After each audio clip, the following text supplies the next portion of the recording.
Aux confins de l'Inde et du Pakistan, une étendue de terre aride et pierreuse. Le désert du Thar, les Indiens l'ont surnommé le pays de la mort. 250 000 km² de nature hostile et pourtant, c'est l'un des déserts les plus peuplés au monde. C'est dans ce décor Allez, lève-toi, lève-toi. que vit Nihaldin, 58 ans. Son dromadaire est sa seule richesse. Il ne se déplace jamais sans lui. Ce matin-là, ils prennent la direction d'un puits à 1 heure de marche.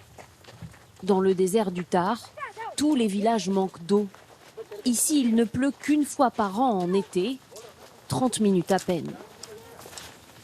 Pour trouver un peu d'or bleu, il faut affronter le désert et toujours aller de plus en plus loin. Allez, on va sortir de l'eau. Dans ce puits, depuis plusieurs mois, les réserves s'amenuisent à vue d'œil. Il faut aller très profond pour trouver de l'eau. Cette fois-ci, Nihaldin ne parvient à recueillir que quelques centilitres à peine. Nous sommes venus jusqu'ici, mais il n'y a pas d'eau, regardez. Mais qu'est-ce que vous voulez qu'on fasse? Nous mourrons de soif, mais nous n'avons pas d'autre choix. Vous savez, pour nous, l'eau vaut plus que l'or. On peut vivre sans or, mais on ne peut pas vivre sans eau. Malgré le manque d'eau, depuis des siècles, les hommes ont appris à vivre dans ce désert.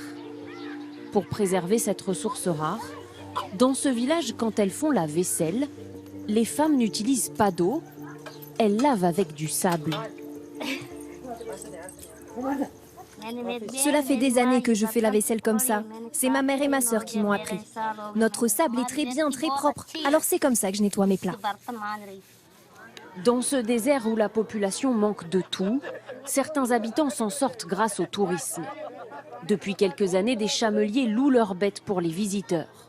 À cause de la pandémie, il n'y a plus de touristes étrangers, mais les Indiens continuent de venir nombreux. Ici, c'est complètement différent de la ville. Il n'y a pas de pollution, moins d'effervescence. Avec cette activité, certains guides peuvent gagner jusqu'à 10 € par jour. Nous sommes très pauvres, il y a la sécheresse, pas de pluie, donc pas de terre à cultiver. Alors on fait ce métier ici, 90% des gens font comme moi. Au milieu de ce désert, la ville de Jaisalmer. Dominée par une forteresse de grès ocre tel un château de sable, la capitale du désert du Thar est inscrite au patrimoine mondial de l'UNESCO. Pour visiter son fort, il n'y a de meilleur guide que le propriétaire des lieux, le Maharaja. Ce balcon servait à l'époque à faire des annonces. Par exemple, quand un nouveau roi était couronné ou quand il y avait une naissance dans la famille royale. Aujourd'hui, les Maharajas n'ont plus de pouvoir, leur titre n'est qu'honorifique. Mais à 27 ans, Chaitanya Raj Singh veut utiliser sa renommée pour faire aboutir un rêve, celui de voir la ville de Jaisalmer jumelée avec Carcassonne.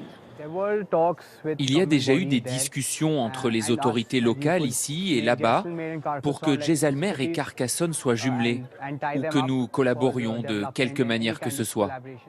Au coucher du soleil, Jaisalmer se pare de nouvelles couleurs. Le désert prend alors un nouveau surnom, le désert au sable d'or.